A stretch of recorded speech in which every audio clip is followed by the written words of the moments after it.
Okay, I'm sorry, but this video was so confusing. I felt like I had to commentate on it. Have you ever wondered why people say, "Oh, I don't see color" as a Well, maybe they're actually colorblind, you ableist, and they're too easy. way to fix racism? Yeah, that doesn't work.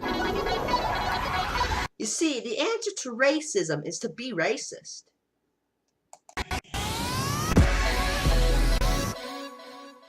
On this show, we talk about race all the time, but I've got a bomb to drop.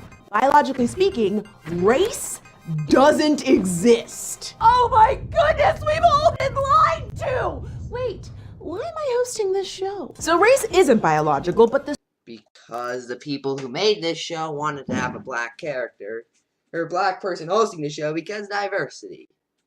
Ignoring the fact that your points make no sense. Oh, and so they can point to racism whenever someone disagrees with you. social construct of race and racism still have a very real impact on everyone's lives. And this isn't just about feelings. Race is all about the structural foundation of social power. So why do so many people incorrectly think race is biological? Well, beyond the fact that we like to group people based on external characteristics, it goes like this. Wait, let's go back. Well, beyond the fact that we like to group people based If you're grouping people, why group the Mexican guy and the black woman together? I'm not even sure that guy's Mexican. He actually does look kind of white. When you group the Asian girl alone, it doesn't make any sense. Couldn't you have found, I don't know, another picture of a Mexican, another picture of a black guy? external characteristics, it goes like this. In biology, there is a concept of genetically different subspecies, which a lot of people confuse with human races. Biologists actually have a scale for this, and humans don't even come close to qualifying. Throughout history, people have used this incorrect understanding of subspecies to justify all kinds of terribleness, and even proclaim other races as less than human. But modern genetics has shown that the lines around race are so arbitrary that they're actually meaningless. And since I'm not a scientist, I'll take a quote. Francis Collins, the director of the National Okay, I'm just gonna wait for you to have a point. Is that fine? Boundaries around certain groups will not be able to use science as a legitimate justification. Oops, I dropped the mic. So if race Please stop speaking. When was the last time I used that joke? It's been a while, actually. doesn't exist biologically, why do we keep talking about it? On the You're the one bringing it up.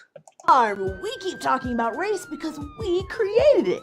Yay, us! Actually, in terms of what you consider the social construct of race, the difference is skin color. Evolution created skin color because evolution really doesn't care. That's right. Race is a social construct. A social construct is a category, perception, or idea created and developed by society and then applied to individuals or groups. But social constructs are still very real and have huge impacts on our lives. Because you know what else is a social construct?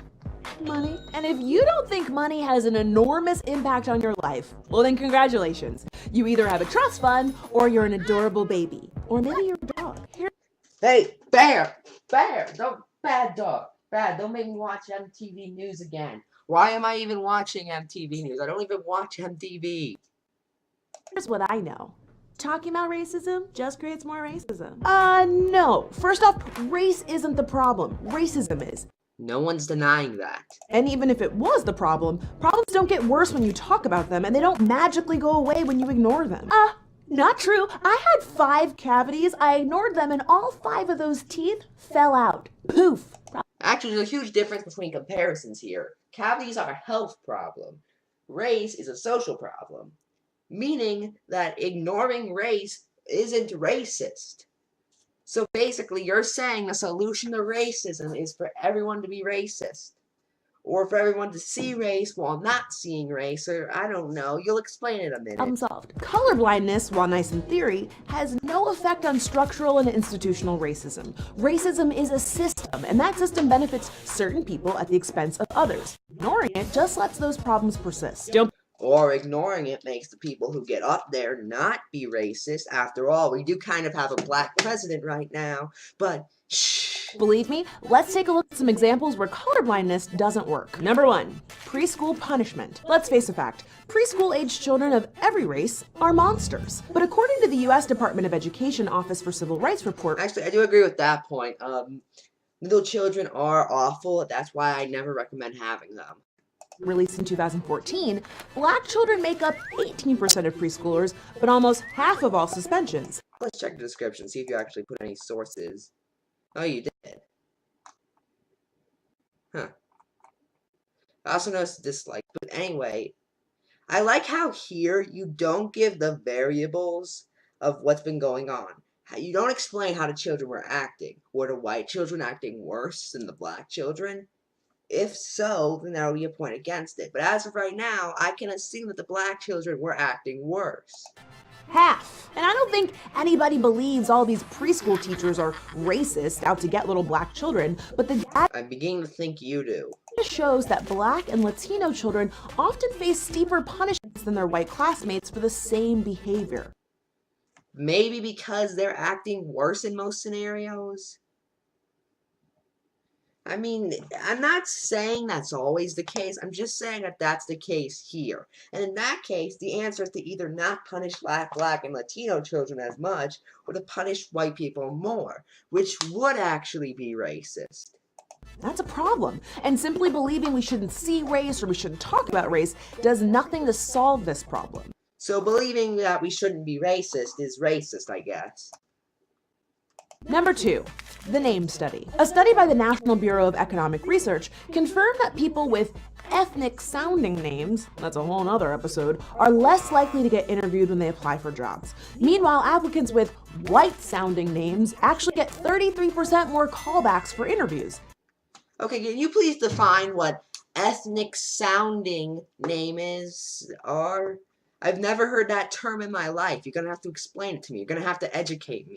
It's the equivalent of having 8 years of additional experience. What if in those cases the person did have 8 years of additional experience? Shout out to all the white Taquans struggling to get job interviews. And it's not just black and white. They've done similar studies around the world, and in Canada, people with white-sounding names were 35% more likely to get callbacks than people with Indian or Chinese-sounding names. So instead of just assuming people... Again, what does Indian or Chinese-sounding name even mean? People shouldn't care about color or names. Companies, governments, and schools should take the bias out of hiring and experiment with nameless resumes to AKA not seeing race, AKA colorblindness. And even then, a nameless resume wouldn't work, because then how would you call someone back? Solve the problem. Number 3, renting an apartment. When the Department of Housing and Urban Development and the Urban Institute did a... By the way, call back, I mean bring them back for an interview, not call their phone number. I want to make that clear unless that came out as confusing.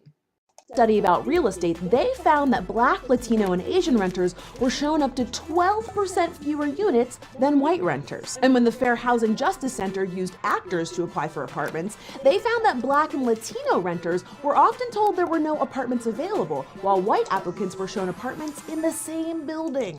What if the white renters went first and then picked an apartment? Even then, you don't give the variables here. How many apartments was this tried out across how many different states? If this is just one place, let's boycott that one place.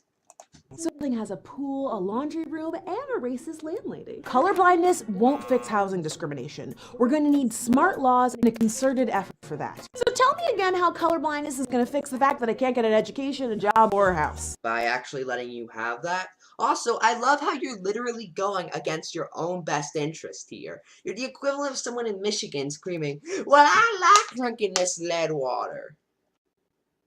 In many cases, colorblindness is actively harmful because it creates a false sense of security for the groups it directly benefits. The people who've benefited from systemic racism can assume that they got the job or a house or weren't suspended from preschool simply because they were more qualified or just better.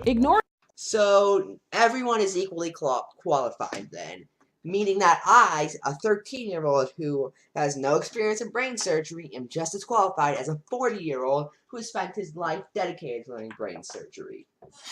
Well, I guess I'll be your brain surgeon then. Race, or only acknowledging that it doesn't exist biologically, which is what the second one is exactly what you're doing, is not a solution to these systemic issues. It takes work, effort, laws, and new systems to which would involve not seeing race. Even then, because, creating new laws is exactly how it works, even though there are already laws for that. There have been laws against discrimination for a long time now, but let's assume that writing some more laws would work, because that's exactly how it works, people. You know, once you write a law for something, that by default means there's no more of it. No matter which side you take here, neither side makes any sense. Do racism. These differences may seem minute, but they're part of a very large structure of oppression that's been ingrained in us. If we can understand that we made it up, we can actively work to change it. Thanks You mean you made it up? for watching. We'll see you next time right here on Decoded.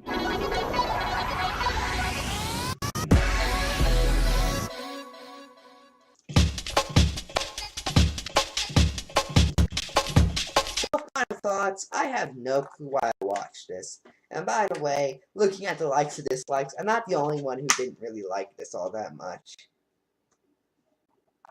Wonder if there are actually quite a few comments.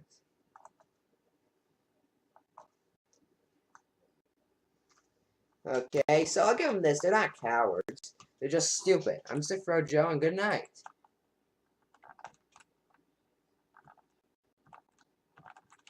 Wait, am I still on?